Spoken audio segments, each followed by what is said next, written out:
ಕೇಳ್ಕೊತೀವಿ. Okay okay, good. Srinivas ಅದು ಬಿರಾದರ್ ಅವರೇ, ಅದು ಈಗ ನಿಮ್ಮಿಂದ ಕಲಿಬೇಕು ಸರ್ ನಾವೀಗ. ನೀವು ಎಸ್. ನಮ್ಗೆ ಮಾರ್ಗದರ್ಶಕರ ಆಗ್ಬೇಕು ಸರ್.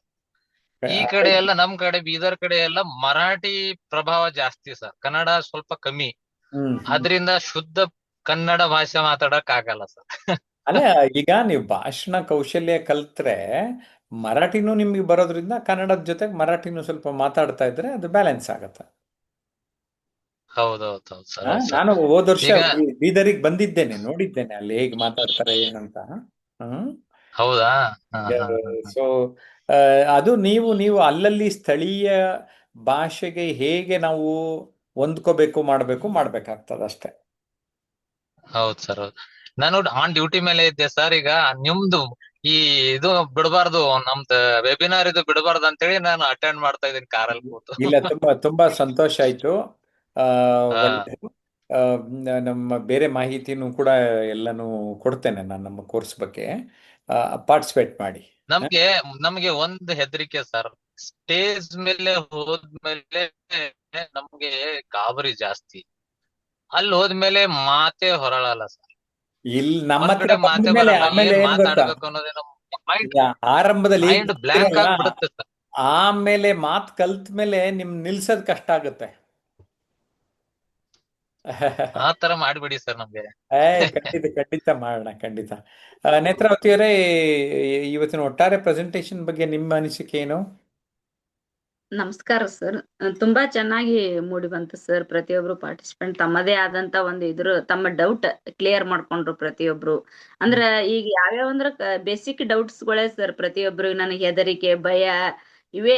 ಯಾಕಂದ್ರೆ ಸ್ಟೇಜ್ ಪೇರ್ ಇರಲ್ಲ ಸರ್. ಎಲ್ಲಾರು ಎಷ್ಟೋ ಜ್ಞಾನವಂತರು ಇರ್ತಾರೆ, ಎಲ್ಲಾ ವಿದ್ಯಾವಂತರು ಇದ್ರು ಮತ್ತೆ ಅಪಾರ ಜ್ಞಾನ ಸಂಪತ್ತನ್ನು ಹೊಂದಿದ್ರು ಅದು ಹೇಳುವ ರೀತಿ ಅವ್ರಿಗೆ ಗೊತ್ತಿರೋದಿಲ್ಲ ಸರ್. ಯಾವ್ದಂದ್ರ ಭಯದಿಂದ ಮರೆತು ಹೋಗುತ್ತಿರ್ತದ.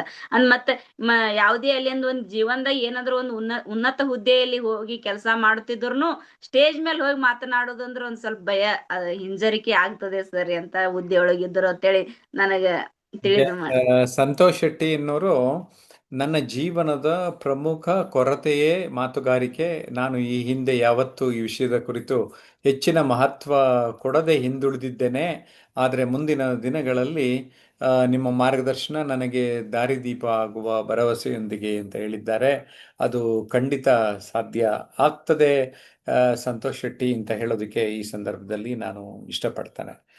ಆತ್ಮೀಯರೇ, ನಾವು ಕಲಿಬೇಕಾದ್ರೆ ಏನೋ ತಡೆಯುತ್ತೆ, ಏನ್ ತಡೆಯುತ್ತೆ ಅಂತ ಕೇಳಿದ್ದೆ, ಕರೆಕ್ಟಾ?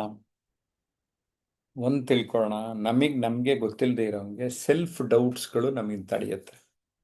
ಅಂದ್ರೆ ನಮಗೆ ಸ್ವಯಂ ಅಪನಂಬಿಕೆಗಳು, ನಮ್ಮಲ್ಲಿ ಆತ್ಮವಿಶ್ವಾಸದ ಕೊರತೆ ಇರುವಂಥದ್ದು, ಅಂತರ್ಮುಖಿ ಅಂತೀವಿ, ಇಂಟ್ರೋವರ್ಟ್ ಅಂತ.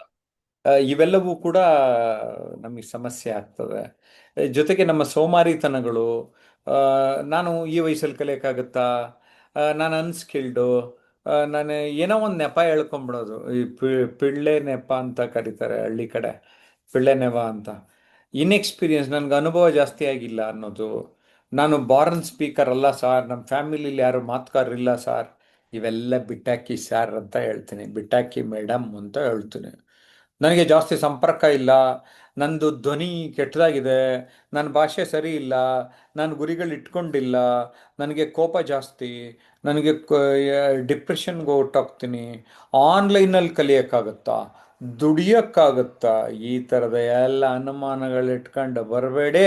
ನಿಮ್ಮ ಮೇಲೆ ನೀವು ಸ್ವಯಂ ನಂಬಿಕೆಯನ್ನು ಇಟ್ಕೊಂಡು ಬನ್ನಿ ಅಂತ ಈ ಸಂದರ್ಭದಲ್ಲಿ ನಾನು ಹೇಳೋದಕ್ಕೆ ಇಷ್ಟಪಡ್ತೇನೆ. ಯಾವಾಗಲೂ ನಾವು ಫೇಲ್ ಆಗ್ತಾ ಇರೋದು ಏನು ಅಂದರೆ, ಮೊದಲನೆಯ ಹೆಜ್ಜೆ ಇಡುವುದರಲ್ಲಿ, ಫಸ್ಟ್ ಸ್ಟೆಪ್ ಸಿಂಡ್ರೋಮ್ ಅಂತ ಕರಿತೇನೆ. ಆ ಮೊದಲನೇ ಹೆಜ್ಜೆ ಇಟ್ಟು ಮುಂದಕ್ಕೆ ಹೋಗ್ಬಿಟ್ರೆ ಎಲ್ಲ ಸಲೀಸಾಗ್ತದೆ. ಆ ಮೊದಲನೇ ಹೆಜ್ಜೆ ಇಡೋಕ್ಕೆ ನೀವು 2 ತಿಂಗಳು 3 ತಿಂಗಳು 3 ವರ್ಷ ತಗೊಂಡ್ರೆ ನಾವೇನು ಮಾಡಲಿ? ಪ್ರೊಕ್ರಾಸ್ಟಿನೇಷನ್, ಮುಂದೂಡುವಿಕೆ ಅಂತ ಅದನ್ನು ಕನ್ನಡದಲ್ಲಿ ಹೇಳ್ತೇವೆ, ಇಂಗ್ಲೀಷ್ನಲ್ಲಿ ಪ್ರೊಕ್ರಾಸ್ಟಿನೇಷನ್ ಅಂತ ಹೇಳ್ತೇವೆ. ಓಕೆ ಸ್ನೇಹಿತರೆ, ನಿಮ್ಮ ಆಕ್ಷೇಪಣೆಗಳು ನಿಮ್ಮಲ್ಲೇ ಇರಲಿ. ಆದರೆ ಆದಿದ್ದು ಆಯಿತು, ಮುಂದೇನು ಅಂತ ನೀವು ನಿಮ್ಮ ಜೀವನದಲ್ಲಿ ಗಮನವನ್ನು ಕೊಟ್ಟರೆ ಖಂಡಿತ ಬೆಳೆಯುತ್ತೀರಿ ಎನ್ನುವ ಭರವಸೆ, ಆಶಯ ನಮ್ಮದು.